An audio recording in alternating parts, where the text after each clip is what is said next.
Well, that almost worked. Welcome back to M Hood Fishing, everybody. It is after 6 a.m. in the morning, cruising down the levee to the spot. A little late this morning because I forgot to charge this bike yesterday after doing some errands.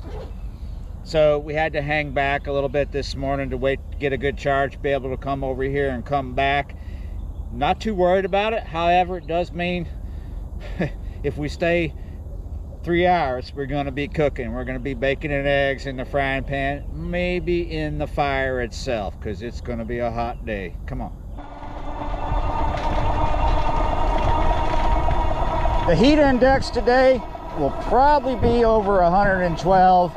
It's going to be a high of 96, 98, maybe worse than that. Heat index is something you really got to take serious down here in southeast Louisiana. A lot of you guys are already down here and you know what I'm talking about.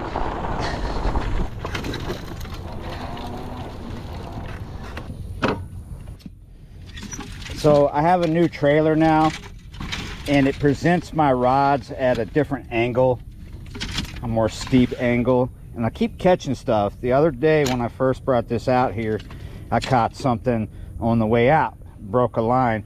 I did that on the way in. I didn't lose anything. I got a sumo spoon rig down here somewhere in the bottom.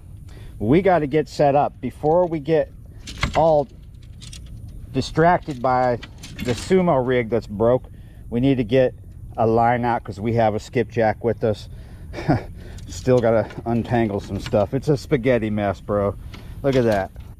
Story of my life, cleaning up messes. At least this morning I'm cleaning up my own messes, not someone else's. Almost there. Reason why this happens is because most of my rods, except for this sabiki rod, are onesies. So the only option is to have them coming out the back, catching tree limbs. I'll take that back. I got two rods that are twosies. The catfish rod and the sabiki rod. So this is a 10-foot Daiwa beef stick. Here's my pin reel, Pin Ferris 3 with a bait runner on it, 80-pound braid. I could have brought a 12-footer out here this morning because of the spot that in the end I chose. I have clearance for casting a 12-footer. However, I wasn't sure if I was going to pick this spot or not. Pretty much picking this spot because it's worked out before, and it doesn't take that long to get here. It takes a little longer to get to some other spots. So basically, to save time, we're not going super deep into these woods. Plus, fishing in the woods right now, this time of year, because we're in southeast Louisiana, you got to remember the humidity is going to be much higher in the woods than out in the open. So yeah, more intense. So let's pick our poison. I got a bag full of different steel leaders here that I tied up a while ago. That is a 6/0. Maybe want to go with something bigger to start. Now some of these have 3-way swivels on them and some don't. I believe this is a 9/0. It does have a 3-way swivel. We are going to go big. Okay, as you see, I have a clip here. Big end open for the lead. We will put a lead on that. What will we go with? Let's go with a 3-ounce. The river is extremely low right now, which means there's not a lot of current. We're not going to be in super deep water, so we're not going to face a lot of current. However, there will be some drift. By taking an ounce out of what I was regularly throwing for a while, which is one of these 4s, we'll be able to put this out a little further because we're probably going to put a big bait on here. And the other thing I want to point out is sometimes I don't like having a fixed lead. I was mostly like in the river to have a lead that will slip on the line, but since there's not a lot of current today, it should not be a big issue. Where's that line? There you are. So this is really pretty much what my shark rig or alligator gar rig for fishing the bottom of the river is going to look like.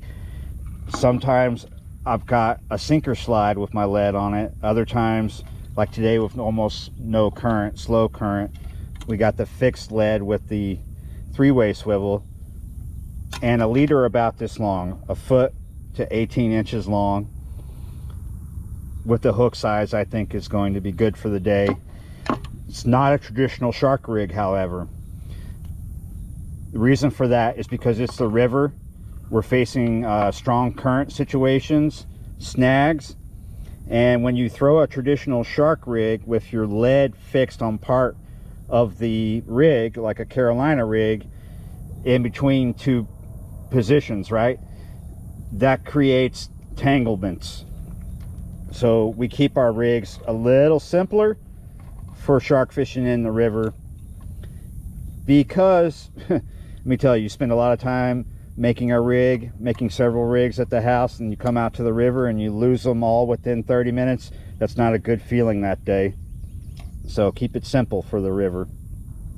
These days when I'm fishing off the beach for bigger shark, I will use a traditional, or a more traditional in most cases, shark rig. I have some that were made for me by a subscriber up in New York. And the reason for that is because I'm dealing with bigger sharks, and I need the components of those rigs, like the strong mono that you have above the steel leader. It'd be like 5 feet. The whole rig could be 5, 6, 7 feet long. Reason for that is because with bigger sharks, you're gonna spin and wrap, and they can break your line that way. You need a bit of a buffer zone between you and the braid. However, out here, most common size down here at this part of the river is going to be a pup. We will see big bull shark come into the river, but 9 times out of 10 when you're fishing for them, you're going to be hitting pups, small undersized ones that are not legal keepers. Got to be 54 inches to keep them. Second spot.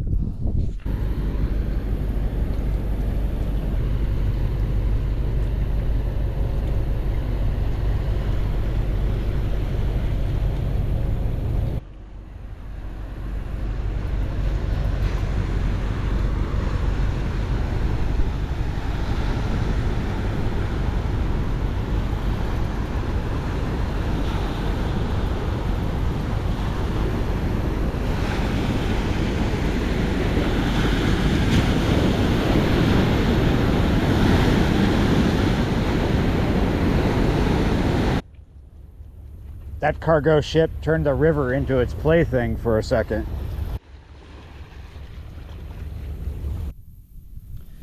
This is just going to be a shark rig video for the river, guys. This session is not going well. It's getting hot. It's getting later in the morning. It gets like this sometimes when it's extremely hot. We're having a heat wave right now. So remember, shark rigs for me, I like to keep them simple and smaller, shorter than I would when I'm fishing saltwater, because when you're in a situation like this, it's a lot easier to throw a regular steel leader rig out than a traditional shark rig. And big traditional shark rigs don't always fare well out in heavy current. So remember, I like to keep them about a foot to 18 inches. If you use light steel leader, it's not going to last long when sharks start hitting it, or alligator gar. So 80 pound, 100 pound, anything over that will be good. Stronger is better, depending on what you're dealing with. So no current, like very little current, a 3-way swivel with a fixed lead will be just fine. Heavy current, I prefer a lead on a sinker slide. So there you go. Yeah, you're right. Remember, sharks fight really hard, even the pups. So don't go under 50. 40-pound test might do it, but try to throw out 50-pound braid or mono. Remember, I'm using 80-pound braid. And when you go out into the salt water, 80-pound braid you can get away with really big shark, but you might want to up that, and I'm probably going to do that eventually one of these days. Thanks for watching, guys. Liking, sharing, commenting, and subscribing, and I will see you next time.